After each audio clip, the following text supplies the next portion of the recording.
This has been an incredibly optimistic conference and inspiring, but actually there are a lot of big problems in the world, and I didn't want us to go away, with our head in the clouds, without recognizing actually there's still 250 million people who don't even finish primary school.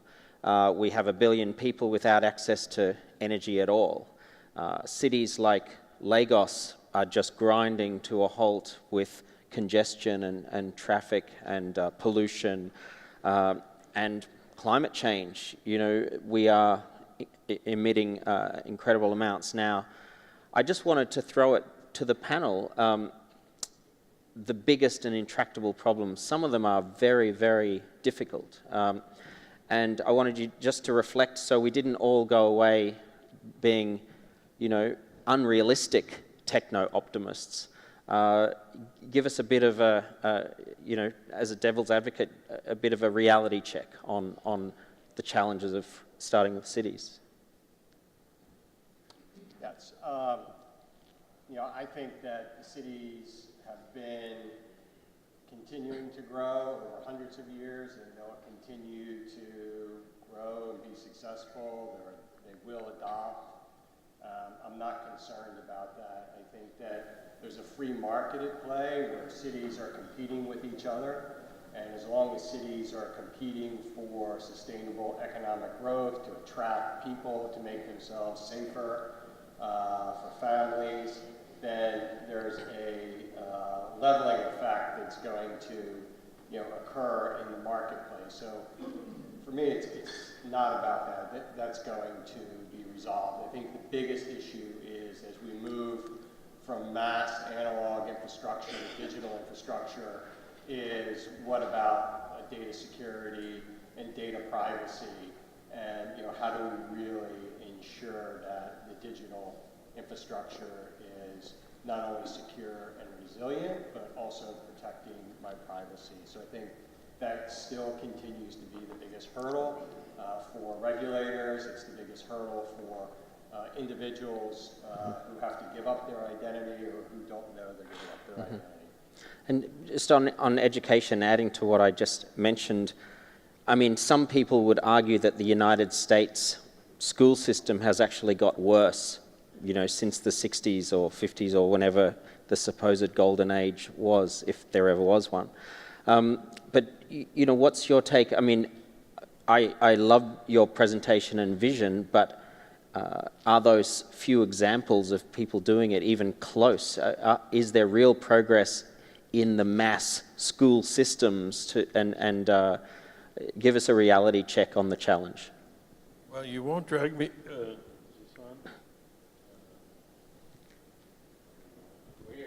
Oh, okay, you won't drag me down into pessimism. Mm-hmm. I remain optimistic because, the place where I think we need to be real is that we're going through this huge transformation in the world. We're going through the transformation with technology, we're going through the transformation of automation, we're going to a new generation connected in ways that people have never been connected before. We have no idea how to make that work yet. But we'll figure it out. Every time I talk to the kids, any kids, anywhere, they are optimistic. They know we've screwed it up for them. We've screwed up the planet. It's all those things that you have mentioned. And they really want to be able to make it better. And, we have a lot of barriers. Selfishness is a huge barrier. The people who have, I come from California where people think they need to live in 10,000 square foot homes, when other people don't, or even have a home. Some of that is going to last, and we can't do much about, or we will do something about it. But I think the generation is going to change things a lot. Mm-hmm. And if it's not this generation, it'll be the generation after, as they figure out how to use the world that they're in. Mm-hmm. We spent hundreds of years, and that was, we got to the golden age where we finally figured out how to do an education that worked. And suddenly it doesn't work. So we'd better start figuring out again. And I just remain an optimist. I think there's too much good in the kids that I see, and the young people I see, to think that they're going to let their world be destroyed.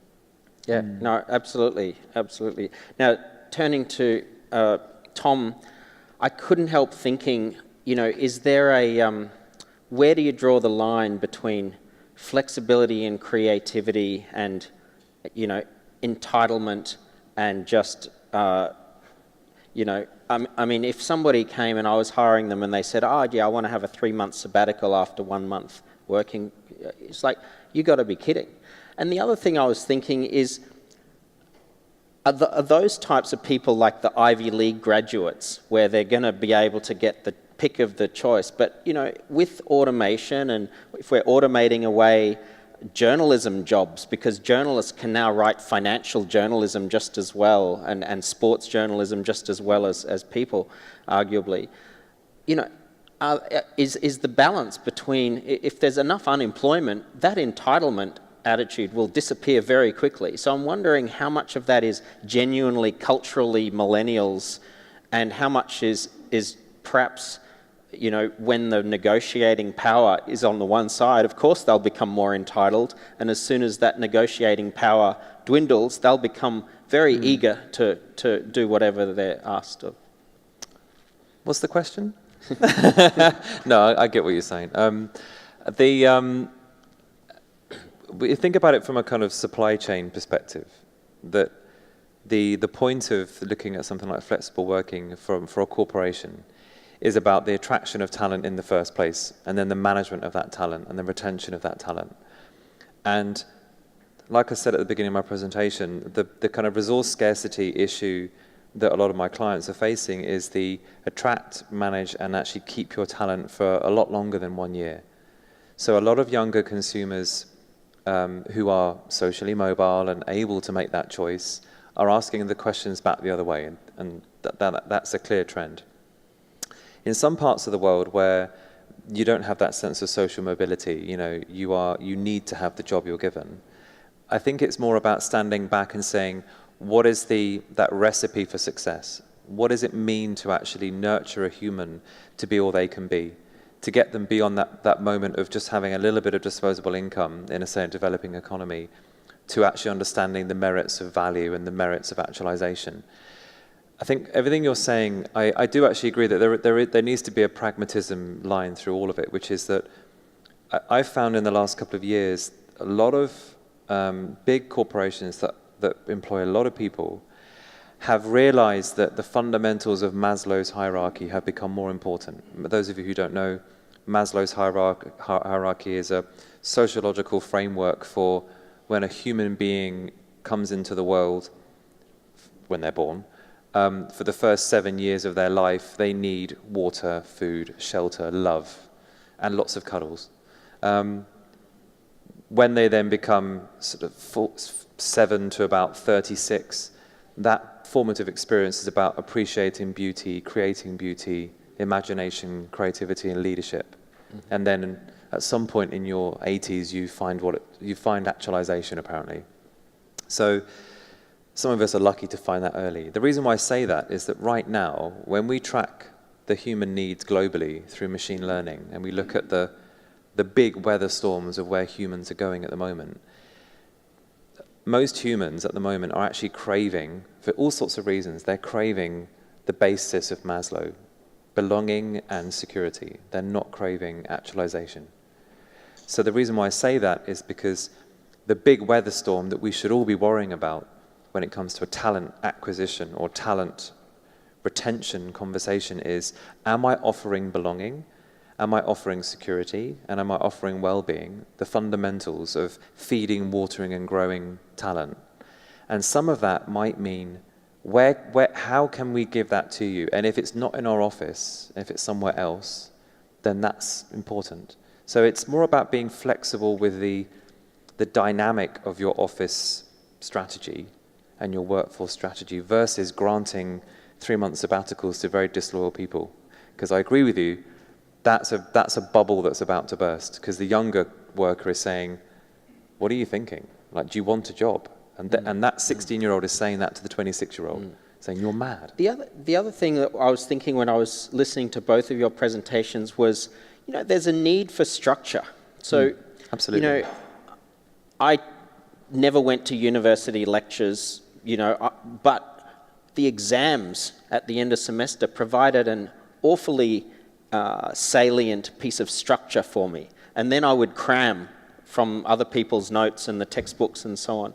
And I did a PhD, and I would go for months and months without doing anything. And then my supervisor would email me, how's it going? When have you got a draft?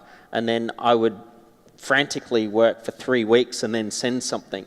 And it's that structure that I feel like, some millennials might be completely self-driven, but human nature doesn't completely change in one generation. So I can't help thinking that young people still need structure, whether it's through education and structured experiential projects and so on as part of the education piece, or structure in terms of they still need clear signposts, in a way that traditional workplaces would understand. But perhaps Mark didn't.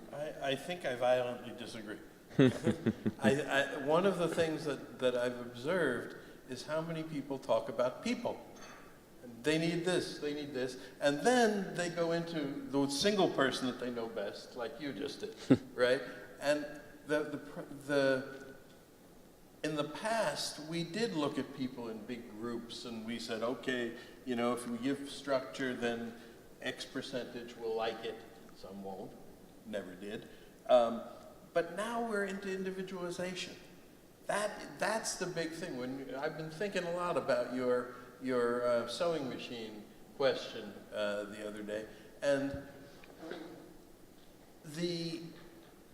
if you're brought up to think that what you just need to do is earn a living, and then everybody in the country can get on a sewing machine and learn to do that, and you'll provide jobs, that's going to change. That is just, kids have to be brought up to say, okay, you may be able to use a sewing machine, and there may be lots of them, but you'd better do something special with that sewing machine if you're going to make a living out of it, and not just sew the same t-shirts that everybody else is sewing. I think that, and as the kids realize this, and it's amazing how, especially with things like television and very soon the internet, kids anywhere have these similar perspectives. Because it's hard to find a place without television now. So the kids see it, and I think they have just very different ways. I even interpret Maslow differently from you. I say, yes, if you don't have food and water, if you don't have the basics, that's your first need. But I think that finding yourself, being an individual, which is the top of the pyramid, I think that's moving down. I agree. I do agree. And I think that people earlier are starting to have that need. So let me just say, my point about structure is, what does the classroom actually look like with, and I'm imagining that these kids are actually given basic structures to go and create projects and learn how to work in teams, but there's still some structure around that experience. Their methodology, the classroom is going to be the first thing that disappears. That's the most artificial thing that we have. I mean, we put kids in school so that they can be safe while their parents work. Okay, that will probably be with us for a while. But why do we put them in boxes? Why do we group them by date of manufacture? Why do we group them in groups of 20? That's just economic convenience. And so I think there will be methodologies. There already are. Design for Change has the methodology of feel, think, do. Can you give us a really concrete example of what a learning kind of experience might actually look like? I can add to that. I can add to that after you. No, I can add to that as well. So in Norway, for example, building on what you were saying, in Norway, there's a university of the biosciences. And they have, I was meeting with the head of education there last week, and he was saying that they've just done a survey of 50,000 students over the course of, I think it was 10 years, who have either gone through the university or are currently applying. And they ask them the question, how do you like to learn? I.e. from home, in a classroom, by getting your hands on or being told, or all the different theories of proactive, reactive, sort of immersive, passive, active. And then they map that with their psychometric profile. So like a version of Myers-Briggs. So who are you psychologically? And lo and behold, they match up perfectly to a grid of, okay, we have to have literally 8 different types of teaching according to your psychological predisposition. And that's what I mean by flexibility, is that there is a fundamental human structure, which is we have certain psychological, behavioral conditions that make us who we are, therefore map and flex different ways of doing things according to who fundamentally humans are, because they are different individually. And some people who are more expressive and flight of foot and able and resilient and can fail fast need to be able to be in a classroom that is about hacking and experimenting. Other people who are psychologically predisposed to tell me and I can compute afterwards need the teacher or the robot telling us what to do. So it has to vary, but it is a whole spectrum versus one structure, which I think is what you're saying. But I think it's the wrong question. I don't think the question is how do people learn, because I don't think that learning is the goal. I think accomplishing is the goal. Okay, how Yes, do I people agree. how do people get to accomplish- spend their time in those early years in So whatever here's the an example. I'm going to give an example that I gave to a few individuals. Kindergarten, right? Really 6-year-olds. Somebody took these kindergartners out into the neighborhood, and they said they interviewed shopkeepers, and then they came back and they wrote their report, and the report said the shopkeepers would like the kids to be more polite in the neighborhood. And they thought that was the end of a project. And I look at that and I say, no, that's the beginning of the whole year's project. You are going to figure out, kids, how to make yourselves, which your group is, more polite and better people. And you're going to do it yourself. We will guide you. We're not going to teach it to you. We're not going to tell you anything. We're going to give you, there's plenty of information we can give you if you need it. And that's what's happening, is that you figure out, you help people figure out what they care about, whether it's in small groups, in class-size groups, and then you help them construct the kinds of projects that will move them along in the directions that they want to go of helping the world. And not everybody's going to get algebra, and it doesn't matter how you deliver it, we're just not even going to give it to them. And because they don't need it. I think there's an issue with, we have to talk about children have to learn how to be polite. That's probably a bigger issue. There's a interesting book out by Senator Ben Sasse that talks about the vanishing American adult. And he talks about this issue you mentioned, age segregation. And the reason he says we have all these learning issues today is that families are not growing up in the same communities that they used to. So younger children actually don't know what it's like to be 10 years old or what it's like to be 15 years old. So when I was growing up in the city and you were near your aunts and your uncles and your cousins, you had older people who would show you what it was like to be a maturing adult. And now everyone is put into these age-segregated schools, and the only people you have to interact with are people who are at the same social skill level as yourself. So if I'm in the 2nd grade, I'm learning from other 2nd graders. So now we're in a situation where someone has to step in and actually start developing skills that potentially in the past you were getting from family members. Yeah. so But what you're seeing is that this is changing.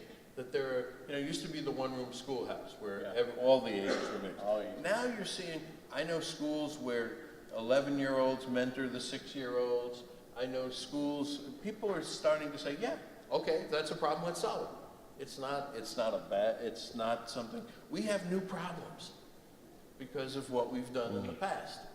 And all we have to do is be conscious of what those problems are, and not just, somebody used a great term the other day, cut and paste.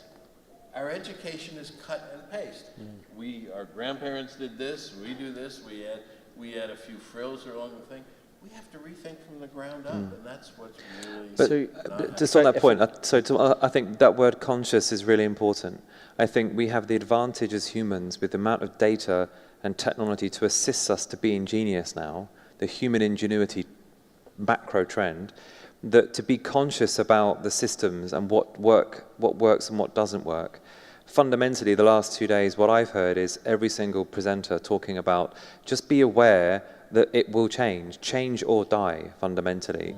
With all the systems and the legacies that we all have as older people that we've grown up with, it's okay to hack and break those systems and just be conscious of the problems and conscious of the solutions. And I felt that was a big impression I got from a lot of the speakers. So we've got some questions from the audience, and we've got a smart city one, which I'll come back to, but just because we're on this same topic, I'll put two questions in one. Do you see a risk that for trend for millennials not to have a career or traditional structure? What's going to happen to many people who don't become successful entrepreneurs and have no career or formal education? And what's going to happen to people who might lose their job after automation? So any comments on basic income or, mass unemployment or anything? Perhaps Tom to start? Well, I think obviously the universal income charter is a good thing quite quickly. I think to make sure that all these people that want to be entrepreneurs that can't actually be entrepreneurs, that there is a skill that's needed and a certain either social mobility context that allows one to even try and have the time or the resources to be an entrepreneur. So I think there's a big reality check. Whenever we are putting together these sorts of, or inferring these sorts of trends, the starting points of trends are usually from the weak signals and they're not the mass population. So I think there is a very big reality check on, yes, jump in and try and be an entrepreneur, but if you aren't able to actually do it, if you don't actually have the skills or the mental acumen, then... And your view on mass unemployment or mass adaptability of the human workforce? We have to start thinking about what is it we actually need humans to do. Fundamentally, what is the point of being on this planet? And if it's not about working, because certain disciplines are being replaced by robots categorically, then what is it we actually want to be doing with each other? Which raises a very, very big metaphorical question of outsourcing and nearshoring and all these sorts of fundamental things that we have done because of economic reasons. And I think education and work has been a very good example of those systems are being reformed. So I think it's a very big question actually that I wouldn't want to try and put one answer to because I'm not a policy maker. Yeah, Mark, and then. Okay. You want me to respond to Yeah, that? yeah. I have a hunch. I've had this for a long time. I don't know where it's going to go. There's a certain percentage of the population that wants to be a wealth generator. And whether they do it through entrepreneurship, whether they do it through big companies, however they do it, that's certainly not everybody. Maybe it's 10%. The other people are going to help them generate wealth in some way or another. And if 10% of the people were wealth generators of whatever group, maybe the working group, and each one of them hired 9 people, we'd be at 100%. So I think we just have to look at the problem through a new lens and not a problem of I have to have a job, what are jobs going to be? I think that they're going to be new lenses on the world, and especially the world with automation in it, that haven't really been invented yet, but they will. Mark, your view on mass unemployment or mass adaptation? So a little bit of what Mark said, I was thinking about, and I mean the reality is that that's the way businesses are organized. So the way businesses are run, they're run in 3 different areas. There are sustaining elements of a business where I have things like infrastructure and things that need to get done, and there are certain people with certain skills that we have to hire to sustain that business, keep things like plant and infrastructure running. And then there are the areas that are, more sustainability, where There are businesses that I want to innovate in, and I need to find people who are capable of working with the people who are maintaining infrastructure and leverage that infrastructure to drive, innovation. And then there's the third group of people that businesses look at where they're putting more patient type of money and patient type of investment for longer term initiatives, where they can look at the core business and look at the innovation that's occurring in their business, but make those longer term patient money investing. And I think those are the buckets that people tend to gravitate to. I don't think there's going to be, we're going to open up academies to develop things like creative, accountants or public safety officials who want to work from home. But there's places for everyone, within corporations. Yeah. Look, my sense about I go back and forth on this question, and I think this is the question of the coming decades: is will the economy allow for mass adaptation or mass unemployment with basic incomes and those kinds of things? But I think one area which has huge potential to soak up massive amounts of employment is home care. If you think about just how grim hospitals are and many old age facilities in the world, I mean, these are really horrible solutions, and as soon as we have people liberated from menial jobs like journalism, there will be a lot more people to actually help people in their homes, and you combine that with telemedicine, and where the AI and so on is actually monitoring doing 90% of what would be monitored in a hospital or an old age facility, then what people are yearning is company. Yeah. And so actually you'll be hiring people who do have money, will be hiring people to just hang out. And then the computers will be doing most of the monitoring and the caring of medical conditions, but we can actually remove a huge proportion of people out of hospitals and old age homes. And with an aging population, that's a lot of people, and there's a lot of people who are going to need care. So, one of my sort of senses is that that's going to soak up a lot, and that will add a lot of value to society, and people will be willing to pay for that. Whether that will be sufficient, to transition those 10 million truck drivers or 50 million garment workers, I don't know. Of course, the irony there is that there's a lot of robotics that's going into elder companions. And that in Japan, among other places and other places, there are lots of old people. They're building these robots very specifically to be very good companions, much better than people, because it adapts to you and it doesn't, have its own personality or needs. And so that may just be another thing we can automate. Animals are also moving in that. So jumping back to smart cities, Mexico, do you have any examples or your vision for smart cities in a country like Mexico? I don't think it varies greatly from any other places, in the world. I think that, within Mexico, you have, very dominant cities like Mexico City, and then you have, challengers who say, hey, why is Mexico City getting all the good jobs, and why is Mexico City attracting all the entrepreneurs and getting all the venture investment?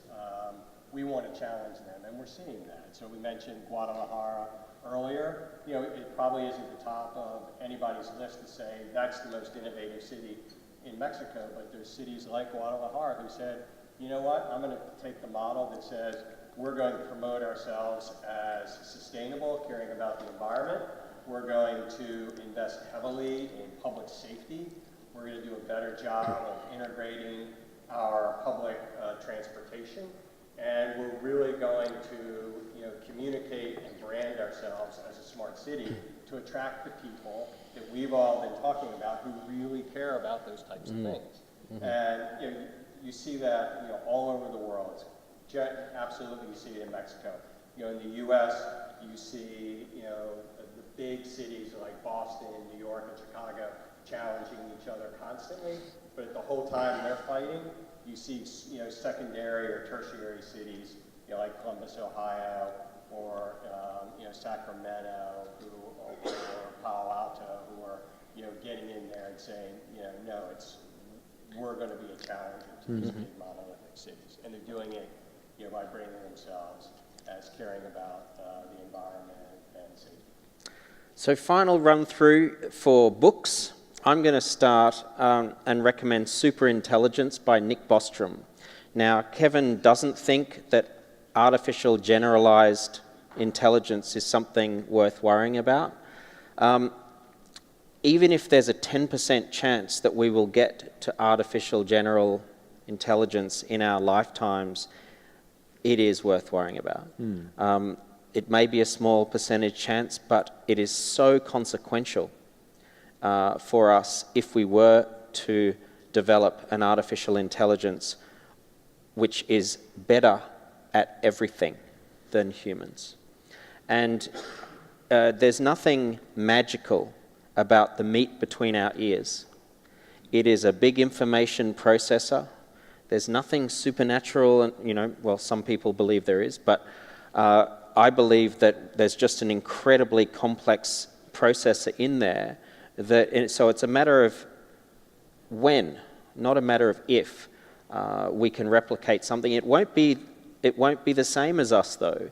It will be qualitatively different in the way that a jet aeroplane is qualitatively different from a bird, but goes a lot faster and a lot farther.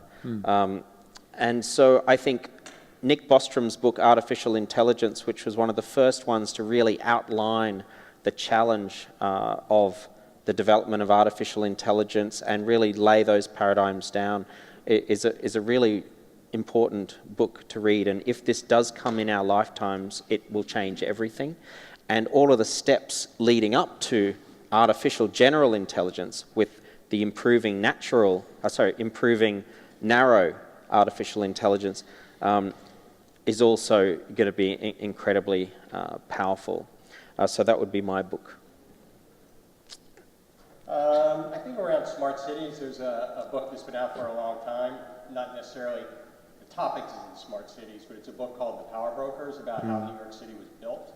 And it looks way back in history and talks about all the infrastructure, all the regulatory environments, all the government structures, all the political leadership that evolved over 200 years to really build the infrastructure of New York City. It's pretty interesting, and it gives you a pretty good idea of what the municipalities are having to go through for their next phase of growth with digital infrastructure.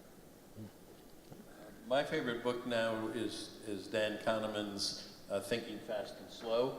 I think that there's a lot of insight in that book. For AI, I read anything by Kurzweil. And I think that The Inevitable by Kevin Kelly is also a really good book in terms of thinking about what's coming down the pipe. And of course, your own books. My own Highly books, I guess I should. Highly recommend. That reminds me of there was an Australian model who said, "I've never read a book I didn't write." So, and she had actually written one book. Estelle, your book? I read a book last year as a business owner called The Founder's Mentality by Bain, and three authors who work for Bain. And The Founder's Mentality talks about the inevitable crisis of growth. So I think everything I was talking about, but also as an audience who are, as people who are at the kind of the top of your game, I think having that sort of understanding of what is it that makes a founder's mentality. And this book talks about three things that are this mentality. The first thing is a sense of insurgency, which is that an insurgency, when something is created, a startup, there's a sense of the world as your oyster. You can break down all barriers. That insurgency is like a driving energy that causes attraction, whether it's an investor or a consumer. And that dissipates as growth happens. So as you try to scale insurgency, 90% of corporations alive today fail and become an incumbent because of complexity. So you hire people who don't have the founder's mentality, that gut, that insurgency. You hire admin people to scale, and then you basically fall over and become an incumbent. And all the classic case studies, Nokia, Kodak, the rest, okay?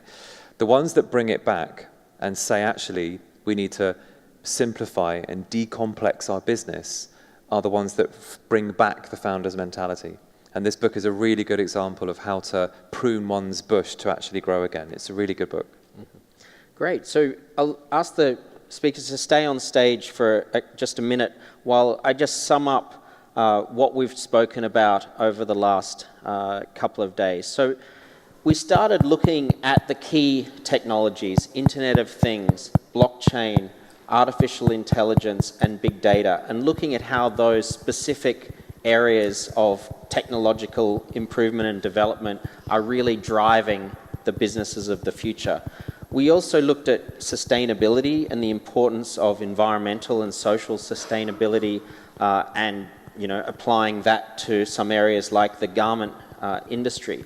And then we looked at design and just how important design is in the transition to the future. And design is not just about looking beautiful, it's about being functional, and it has to be able to be manufactured. But design, whether it's architecture or bringing vegetation and life into communities, is such a big and important part. It also has to perform better than the incumbents, and I think that's really important. If we want to protect our environment and empower our people and solve the big challenges of humanity, the solutions need to be scalable, they need to be sexy, they need to outperform and solve the big problems. And then today we've covered the future of cities, we've covered education, the future of the workplace, and we looked at digital identity. So I think there's a huge amount to be optimistic about. The world really is changing, and it's changing faster than it has ever changed before. We need to change with it. Huge new paradigms in education, huge new paradigms in the ways cities will go forward, and obviously huge new paradigms in the workplace. So I really want to thank you all. We'll be having lunch and the final remarks later. But I really want to thank the panelists for their fantastic contributions, and then go for lunch. Thank you. Thank you.